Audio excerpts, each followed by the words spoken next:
moms, and welcome back to Humanizing Moms Season 2. Today is Alice's second episode of her story and her journey through motherhood. Alice is my baby sister. I just feel like saying that again.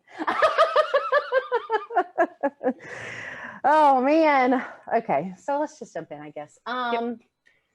So you are one of very few women in my life that I know that had really successful breastfeeding stories. So how did you become so successful? Like, did you have like hiccups in the beginning? Was it just like, walk me through what that was like? Walk us through. Melinda's here too. Yeah, for sure. I don't know how it happened. I was just blessed. Absolutely. No, I was just one of those lucky old gals that was able to successfully breastfeed. I didn't really know too much about it. There's a lot that goes on. A lot. Mm-hmm. There's a lot with you, a lot of soreness, a lot of just everything in between every 2-3 hours. But the most successful thing is that, and the most tiring, is that you have to get up every 2 to 3 hours to make sure that the baby's being fed, to make sure that your milk supply is staying up, and water and eating, of course, because even when you're breastfeeding, you're like constantly hungry. You're burning calories. I was gonna say, you're definitely burning calories like crazy. Yeah. And so just really trying to stay hydrated and just continuously being on a clock is how you really do it. And there's, of course, different things. There's different treats that you can enjoy, like oats, and there's teas out there that you can also dip your little hand into, also, that kind of helps you helps you be able to produce. As long as you're also dipping it into some honey to put into the tea. God, but I tried the tea and it was fucking disgusting. I could not get through it. I could not. I did the cookies and everything, but I had that cookie recipe down pat, though. I will tell you that, because they were good. If you made, if you found the right recipe, some of those cookies were good. Yeah, that is so true. And that's also what I did too. I just kind of stuck with the cookies.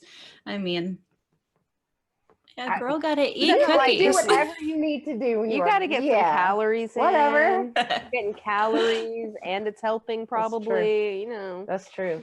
Did you have to supplement with Olivia at all? I did. We did do. We also switch breastfeeding and also formula. Actually, both the girls, they weren't gaining enough weight with me breastfeeding, but with Brinley, it was a little more successful. But yeah, we had to supplement more with Olivia, but that was also because I started back working too afterwards.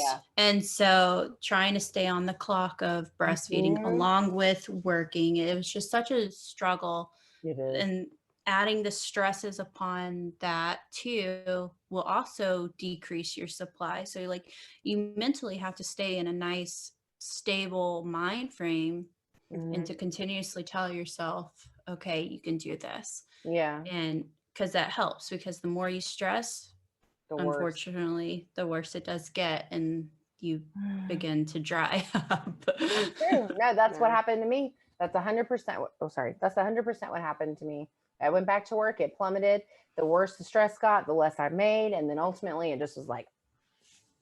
Yeah. That's so true. Absolutely. It's hard. So you didn't have to. So you still supplemented with Brinley, or you didn't have to, or you just didn't have to do as much? I didn't supplement with Brinley. You did not. But I was also with Brinley every day, and I've been with Brinley every day. Right. But no, I didn't have any issues with keeping my supply, because I breastfed both of the girls until far after 2 years old. Which is a big thing in the breastfeeding community, because, well, a lot of people just stop after 6 weeks.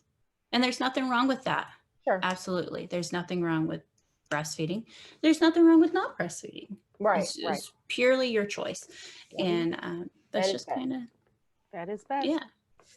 That's right. So, because after Brinley was born, you stopped working, right? That's right. So then you went to being home all the time. All the time. All day, every day, 24/7. Same 4 walls every, it's a change. Yeah. It's a big change, especially when because I think, because you worked in customer service too, right? So like when you're in a customer service situation where you're seeing all these different people all the time, and then you go to just seeing the being same, at home and seeing your babies and your husband, and that's a big change.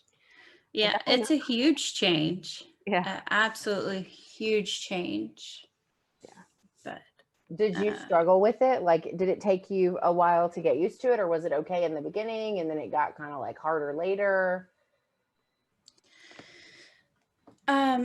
I did struggle with it. I Yeah. struggled with it a lot, and it wasn't because I wasn't working. It was simply, it was a mixture of things. There was guilt that I wasn't helping provide for my family financially, Sure. even though my husband was perfectly fine, which was thankfully what is allowing us to Yeah. be where I am, a stay-at-home mom. Mhm. But mentally, it's just like you don't know, like you just feel like you're not providing for the family, even though my husband constantly tells me that I am. Yeah. I'm taking care of my children. You are. I'm teaching them far more than others could, or whatever the scenario is. Yeah. But it was definitely a hard change because the only communication I had was with a baby. Yeah. And so, and if it wasn't with a baby, it was on the phone. But then you just start to become different. You become different with yourself because you start to lose part of yourself. You're starting to lose that humanity aspect of being able to talk to other people that isn't a child, that, and I worked in food and beverage, customer service and whatnot. So I always constantly had that communications with people, and you meet people around the world. Yeah. And so when it ties you into being in a four wall room, you just start to feel trapped. And that was the biggest struggle I have. And like, even sometimes today, I still get that itchy feet where I just need to go. Yeah. And unfortunately, there's nowhere to go. Yeah. Yeah. But and I know before you had kids, you've always been a doer, a goer, my life is the beach, and like I go, like like you've always been like that. Mm-hmm. Very social. You always had plans with your friends, like you've always been like that.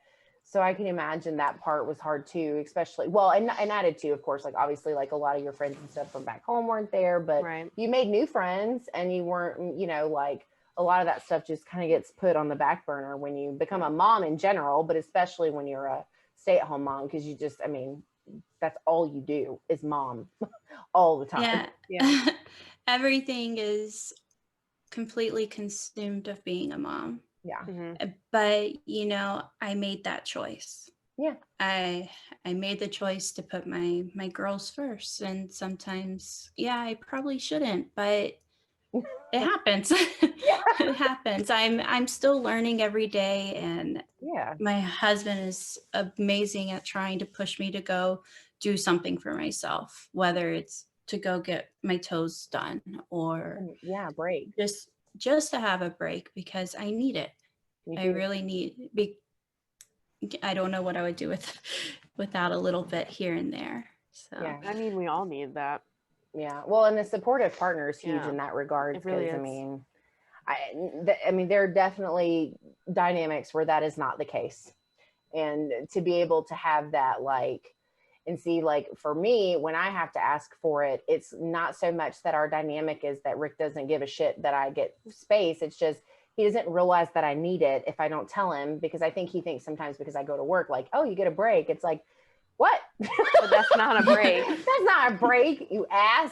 But but I think it's my point in saying that, though, is that it is really good that Kyle is that support person to kind of push you, because a lot of times if people don't tell us, go take a nap, go do something for yourself, then we won't. Because even as a working mom, Oliver is my life. Every decision, every moment, every part of my life, every day is based around my love for him and taking care of him.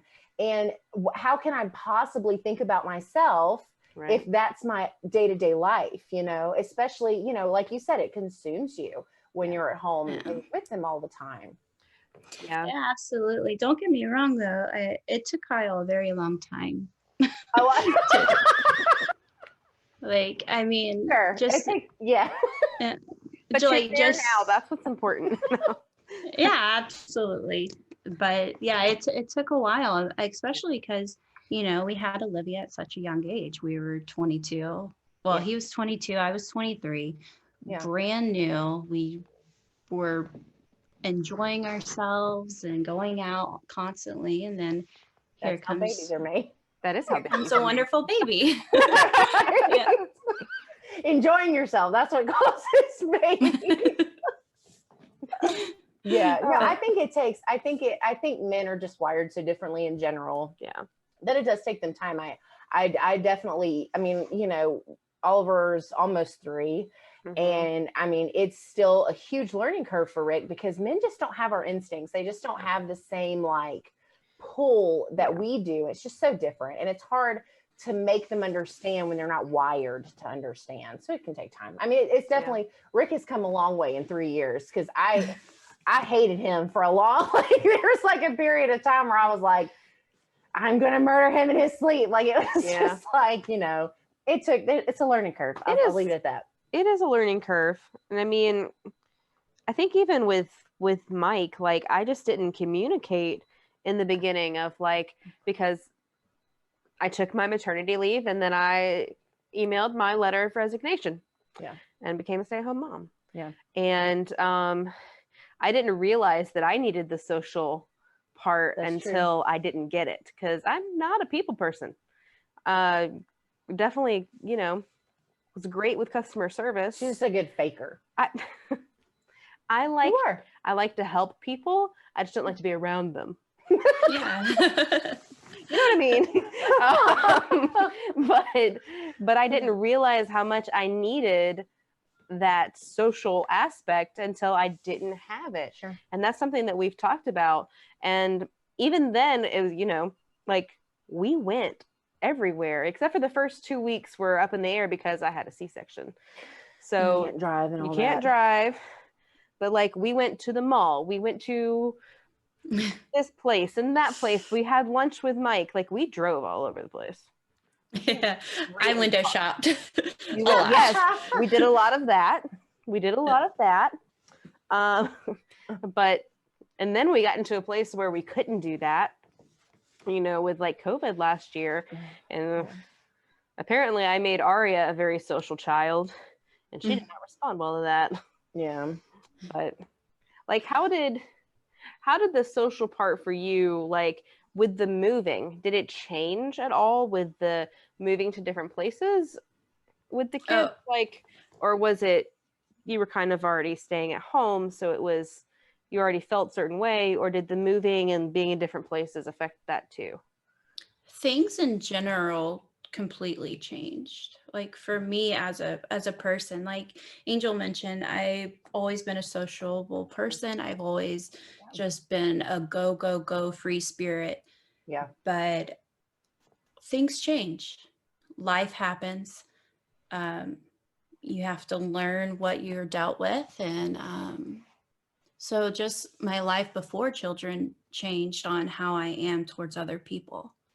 And like you said, you put on a show to socialize with those around you because that's your job. Yeah. You have to put on that smile, put on that mask, and then when you get home you can take it off. And so like a lot of it has changed socially, whether moving to a brand new place that you don't know anybody. Definitely made myself and my husband grow more as a couple together because we didn't know anyone. We only had each other. Sure. And that was each other in all aspects, whether it was just a leaning for a crutch, financial, like it was just us. And so it still kind of is just us. Yeah. And yeah, I would talk here and there to people, but you count your best friends on one hand is how I live my life. And I have my close friends on one hand. And besides that, it's just my husband and I. And when we moved to Florida, it was us. And sorry, there was a noise. No, that's okay. We heard it too. It was weird. It's very weird. I don't know what's going on. I thought somebody walked in or something. It scared me. I don't know. Oh, moving to Florida. Anyways, so yeah, when we moved to Florida, it was a big change because it was our first time moving away. It was especially the first time for my husband moving away from everything that he ever knew, pretty much. We lived down in Fort Lauderdale, which is nice if it was just us as adults, but with children, it's a little less family oriented as we wish it would have been. Yeah. So Olivia and I pretty much just kind of stayed at the apartment the whole time. We only had one car, so Kyle had to take the car to go back and forth to work down in Miami, which is a 30-minute drive on a good day. Could take a little longer. Yeah. And so it was literally just, we were stuck inside all day, every day. The humidity was horrible. Wow. And I didn't have any friends. I literally just had people on my phone and on FaceTime and whatnot. And then my husband got a promotion. We went to Arizona again, which was nice. I have a best friend out there. Well, she actually lives in North Carolina now, but yeah, I had her back there. I could talk to her. I could see her every so often, and which helped a lot. Yeah. And then I also went back to work too. And it was just a part-time portion with Olivia, but we had people that we could communicate with and we could spend time with. But I still only had really one true friend and the rest were acquaintances. Yeah. Kind of deal. Yeah. And then, but those acquaintances I've grown to love and adore more than anything as we have moved away from them. Yeah. But then we went down to Texas, and again, really, my best friend also lives there. Another best friend lives there, Sarah. She lives in Texas. She's only about an hour and a half away from where we live. So it was wonderful being able to just take a little time to spend time with her every couple of months.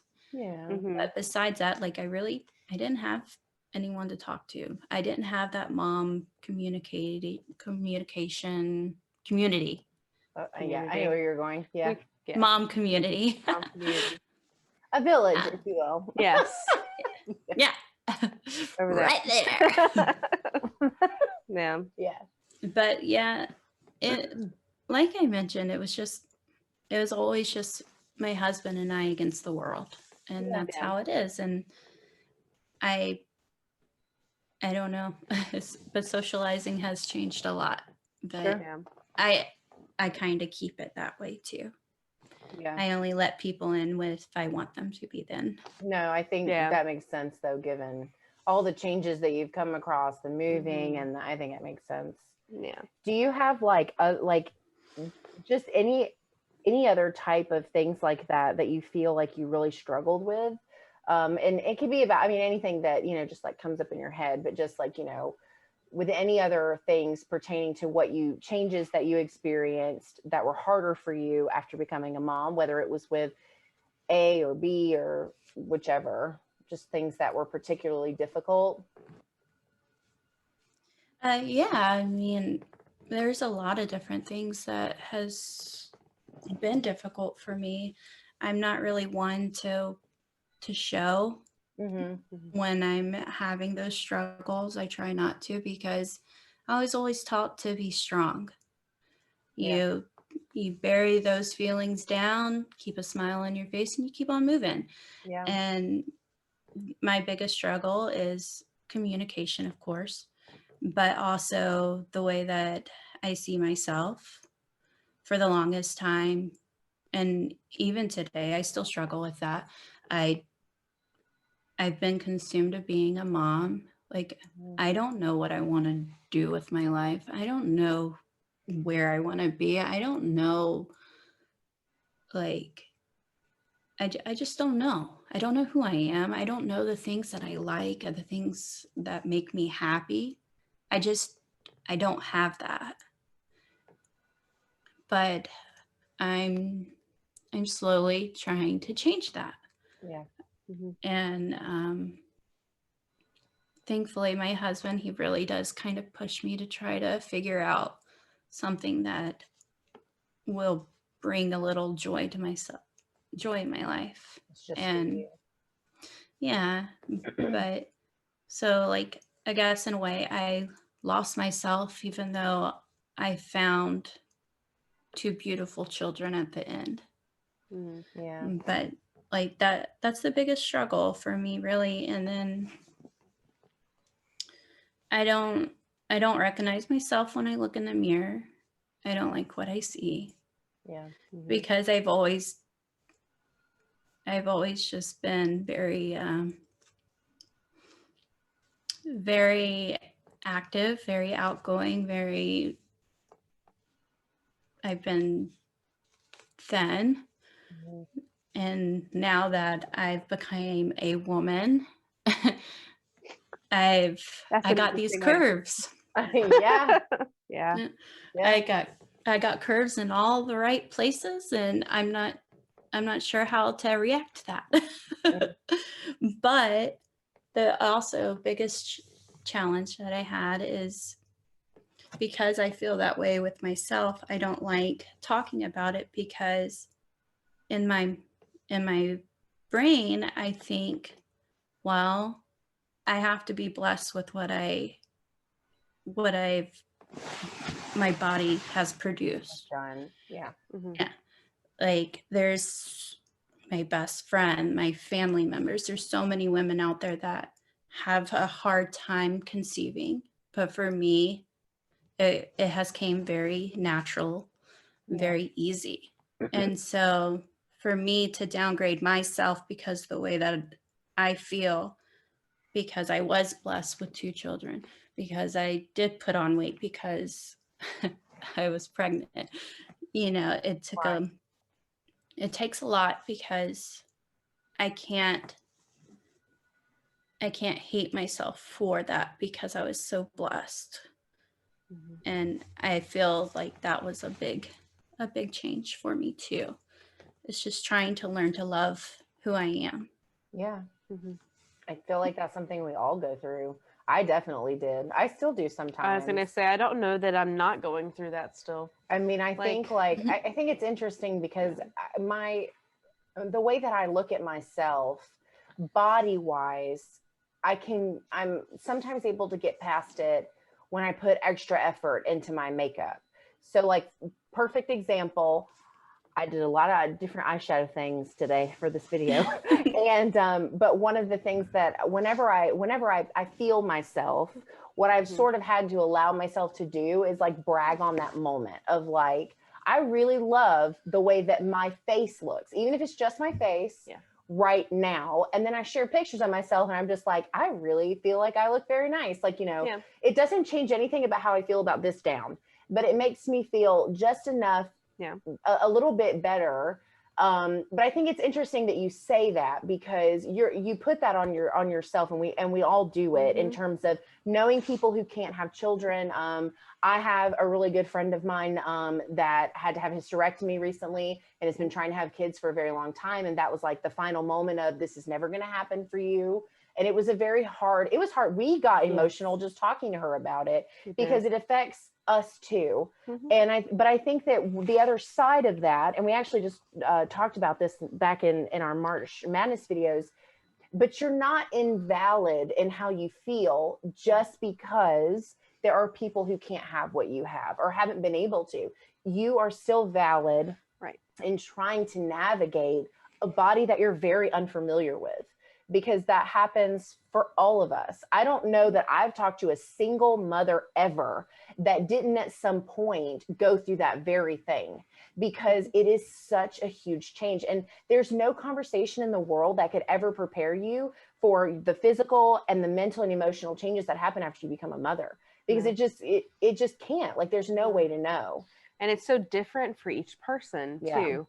Like, I mean, I definitely understand what you're saying about like not wanting to hate your, like, the way that you look, because you've had the opportunity to carry and birth children when you know people who haven't. Like, we didn't even share on like public Facebook that we were pregnant, because I struggled with getting pregnant, and I know so many other people who still haven't gotten pregnant. So like, I definitely understand that aspect as well, but you're still allowed to feel a way about yourself. You're absolutely allowed to do that. Please don't hate yourself, because you're beautiful and you're an amazing person, and you did birth two wonderful, amazing human beings. Your body has done amazing things. So but it's really hard to find that place to be grateful for how your body is now. It's hard. It's so hard. We talked about it in season 1, because I said there are these women who were like, my stretch marks are my tiger stripes. And I'm like, fuck that. Like, I just cannot. I wish that I felt that way, you know, and people can build you up, and you can build a community where people are just lifting you up. But until you feel it for yourself, I mean, it's not going to go away. It's not something any other person can make you feel better about. So, you've made a lot of sacrifices to be an amazing mother, and it can be hard to use that as motivation to remember that all of those things that have happened still make you beautiful. It's just in a different way. And I used to, oddly enough, season 1 of Humanizing Moms, I talked about how I had asked Rick if, after having Oliver, because my body changed so much, you know, was he less attracted to me? And his answer then pissed me off, but now I kind of get it, I think. But what his answer was, it's not that I'm less attracted, I'm attracted in a different way. And I think I understand that just a little bit more than I did then. Because in the moment I was like, you're supposed to tell me that I'm skinny and pretty, you know, like, but what he means is that it's not like he's disgusted by the sight of my body. Trust me, I still have to beat him off of me. Like, but it's just a very different type of attractive, I think, for the person that, you know, like your partner or whatever. But anyway, I digress. I guess we could probably talk about that for 6 hours and like, probably. But it's just the biggest thing for me is like, I have 2 little girls who's going to look up to me. Now, if they see that I make these remarks about myself, then they may go back and think the same for them. And so I'm trying to be a great role model for them, because I don't want those thoughts. I grew up with those thoughts. I don't want that for them. I want them to think that they can be anything and everything and even more than I could ever wish for, you know. That they're the shit. Oh, inside and out, like inside and out. Like, that's what I wish all women felt like, but it's hard. It's hard. It's also hard when we come from a place of not being taught body positivity growing up. Yeah. And it's Right. like, it's not all to, like, it's not all like the fault of our parents, because, our moms weren't taught body positivity either. It's a generational It's thing. a generational thing. Yeah. But it does make it difficult when you're now in a position where To you be the one. have, like I think about that with Aria, because, she's not as chunky as she was, but she's not like a petite little, she's in the 97th percentile, y'all. Like, Yeah. she's, Good for her. I She mean, loves her snacks. like, oh man, it's like, Yeah. how do you teach that? Especially like, When you I was to a good place, and then I got pregnant, and then I don't know, I was to an acceptable place, I guess. Yeah. But then now I'm not there anymore. Yeah. And I don't know what to do with that. So like, I kudos, hats off, and bow down to you for, you were with a 6-year-old now. Like, and you're an amazing woman, an amazing mom, and she's an amazing little girl. So you're definitely is. doing some Thank you. some things right. So don't worry about that. Like, I'm trying. No, you Yeah, can tell. no, I There's mean- always a difference in kids with their Yeah. moms. Stuff take time. You Yeah. can just tell a difference you can. in how they behave, how they interact. Mhm. I mean, Brinley tried to force feed Oliver the whole time he was here, or the whole time she was here. That she was so worried about making sure he was okay. That, I mean, they both are just That's so. I don't They're- want. I guess it's kind of a sense of maternal instinct, but it's kind of young. It feels weird to say that, but you know what I Yeah. mean. Just that, They're very that nurturing. empathetic and nurturing. They are. and they got that from somewhere. Mhm. Yeah, that's so true. They are such big-hearted, loving, are. caring little girls, and you could fake cry, and Brinley will come up and hug you. That's It's cute. and then it just melts your heart all You're over. just And like, sometimes I do that because I want to hug, and I think it's fun. You got to get them however you can get them. Once they start moving around, they don't care about loving you. No. Yeah. But yeah, I try. That's all I can do, and Mhm. and I think that's also what has helped me through this process as well, is Yeah. beating down the demons that are trying to get to me with positivity, because I have 2 little girls that look up to me. I'm their world and they're mine, and the only way you can grow the world is with nurturing and watering and feeding and everything Yeah. and whatnot. Sunlight. Yeah. Sunlight. That's the only thing she didn't include. Oh man. And I mean, I guess that too. I guess some sunlight. I need it. Yes. Yes. All right. Well, we have 2 questions for you. Okay. Okay. So our first question is, what is one thing that has just caught you completely off guard in this journey of motherhood, whether it's something from pregnancy, from labor, from your first, your second, any Just part of your something journey completely unexpected that you never would have even thought about. that nobody prepared you for? Yeah. That's a good question. Is We the answer thought so. all of it? I feel like the answer might be all of it. Yes. Yes. Yeah, absolutely. I mean, I never thought I would, one, have been 2,000 miles away from my family pregnant. Never in a million years had thought that. Mhm. And so, like, that was a huge change. It was unexpected.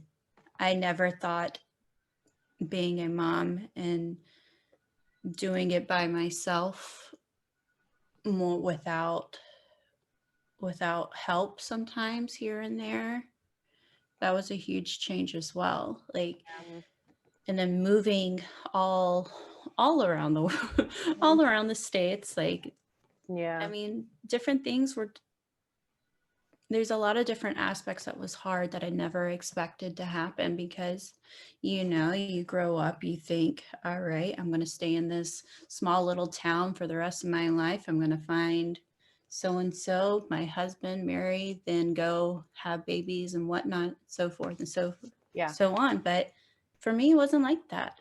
I saw that there was a world out there that needed to be explored. And I took the opportunity and I jumped on and landed in Arizona, and there was a reason. I met my husband. Yeah. And so, like, I don't know, the biggest thing was just I never expected to be away from my family. Yeah.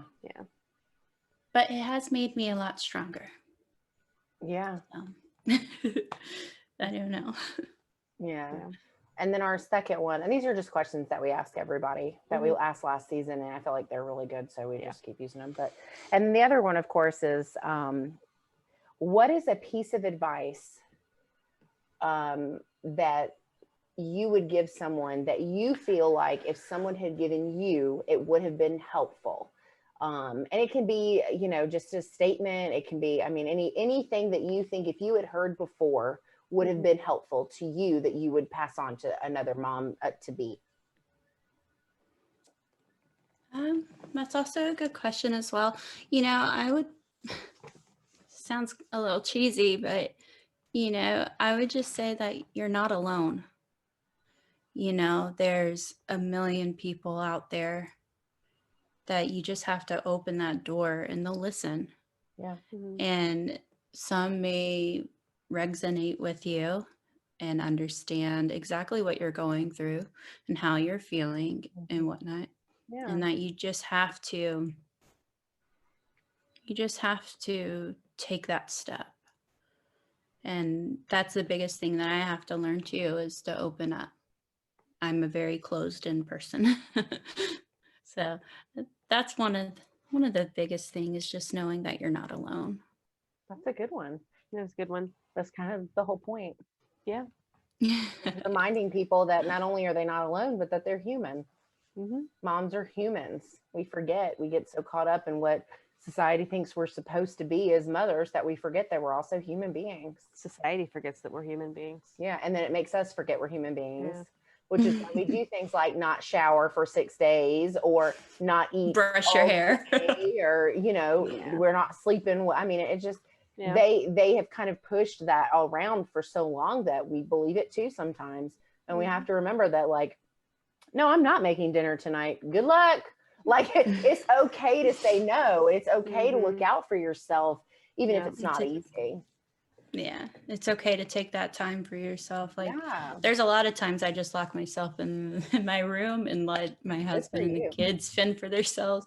Yeah. But then again, it's taken me 6 years to get there. It takes time. It's hard. It takes time. It is really hard. It's definitely hard because you feel like you have to be their everything. Yep. It's really hard. Yeah. I definitely still struggle with that a lot. It's very difficult for me to let Rick do things or to not be a part of things, or because I feel like I'm the one that should be doing it. It's hard. Yeah, absolutely. That's the biggest thing for me, is like I do everything from cooking to cleaning to picking up from school, the homework, going to bed. I lay with them every single night. Whether it's to read a story, to just snuggle. And but I take that in because I know eventually one day they're not going to want that. They're not going to want me to read a bedtime story. They're not going to want that last goodnight hug. So you take it when you can, and they grow up so quickly. And you don't realize that when you first have them, but they really do. Yeah. It's insane how much they change within a couple of months. That's so true. Especially those beginning years, I feel like, in particular. Yeah. It's crazy. It really is. Oh, well, kindergarten, they really start to blossom. We're not there yet, Alice. But you will be. Oh, man. Just for future reference, kindergarten. Got you. Well, thanks for coming and talking with us, baby. Yeah. Yeah, of course. Thank you for having me. I hope I gave you some good content. You did. You definitely did. Yeah. It's honest. That's all it can be, Absolutely. Yeah, absolutely. Yeah. Thank you so much. And thank you for hanging out with us and for listening and for hearing Alice's story and, you know, being part of our village, because that's what it's all about. That's what we're here for. And so make sure you like this video, you know, comment down below anything really is good. But no, comment, no, comment down below. Like, let us know, like, what's a piece of advice that you would give? Or, you know, is there something that Alice spoke about that speaks to you because you're going through that, or you've been through that too? You know, that's what we're here for. Make sure you're subscribed to the channel and have that bell icon clicked, you know, so that you get notified when the next episode of Humanizing Moms comes out. Follow us on social media at Momestly Me on Facebook, Twitter, and Instagram. And yeah, thanks for hanging out with us again, Alice. Yeah, absolutely. Thank you. Love you guys. Yes, Love you. All right. See you next time, Mom. Bye.